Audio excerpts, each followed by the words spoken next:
amazing to meet you. It is simply extraordinary. Maybe this will all make sense if I explain who I am. My name is Dr. Ellie Staple, and I'm a psychiatrist. My work concerns a particular type of delusion of grandeur. It's a growing field. I specialize in those individuals who believe they are superheroes.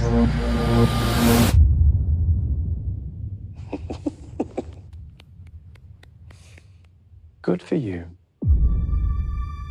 The three of you've convinced yourselves you have extraordinary gifts like something out of a comic book. David Dunn, the only person to survive that train wreck all those years ago. What do you do? I'm in security. You think you have superpowers. It's a feeling, vision. I have to touch them. You believe you are a protector. My name is Patricia. I have no question there are 24 identities I'm Mary Reynolds. Por favor, senora. We almost got you, bro. that live in that body with you. The beast is coming any minute now for you guys. But what I am questioning is your belief that you are something more than human.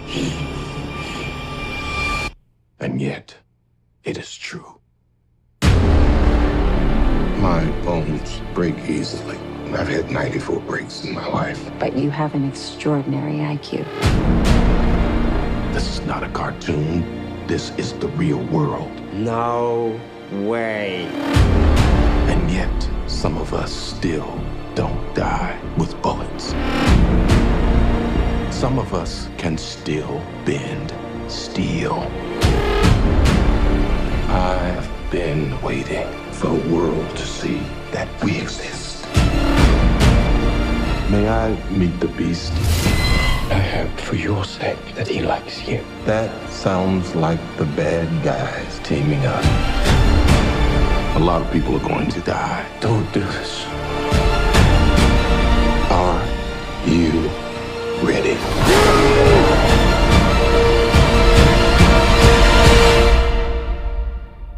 What do we call you, sir?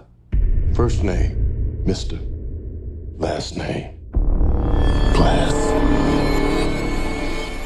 Glass, an M. Night Shyamalan movie starring James McAvoy, Bruce Willis, and Samuel L. Jackson.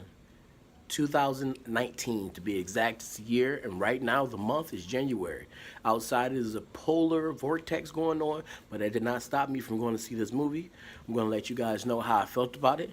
I'm going to give it a pass or a fail.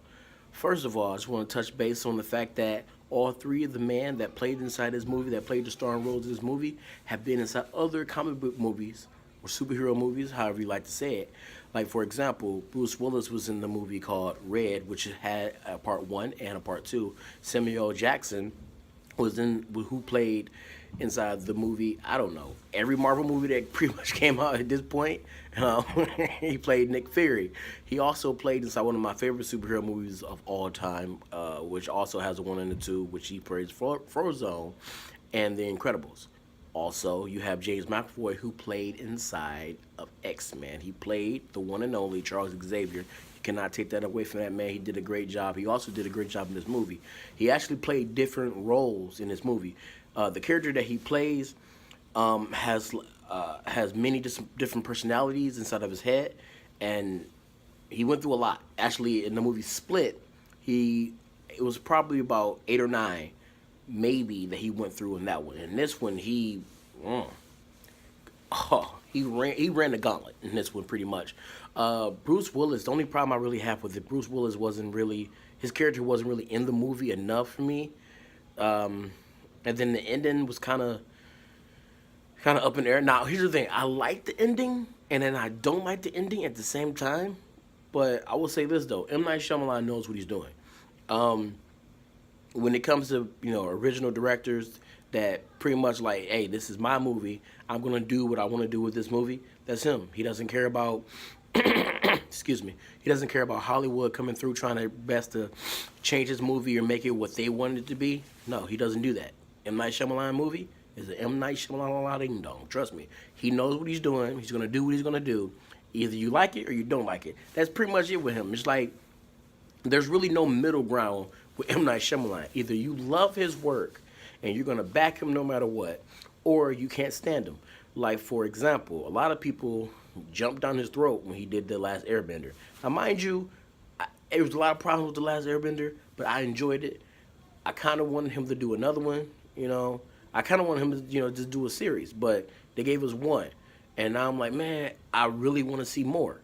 Okay? Not because I'm a diehard fan of The Last Airbender. It's mainly because I wanted to see what M. Night Shyamalan had in mind for the rest of it. You know, did he have a part 2 and 3 in mind? You know, how was he going to do the rest of them if he was going to do them? And if people did like what he had, which honestly, it was way better than Dragon Ball Evolution, okay? Anyway, guys, I'm going to sum this up for you guys. I don't want to give anything away, but when I say the ending itself, I wish I did say I'm going to sum it up, but I would like to talk about the ending for a second. The ending is kind of like bittersweet. I really don't know what else more to say about that, but I'm just going to leave it at that.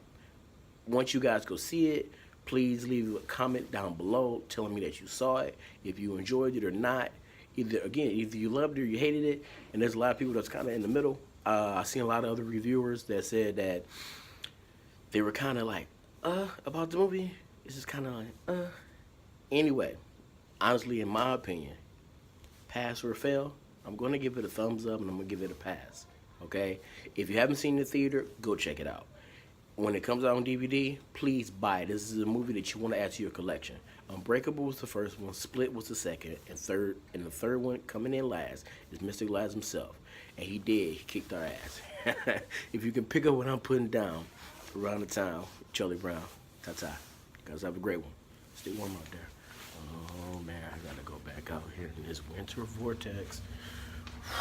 It's gonna be a winter wonderland.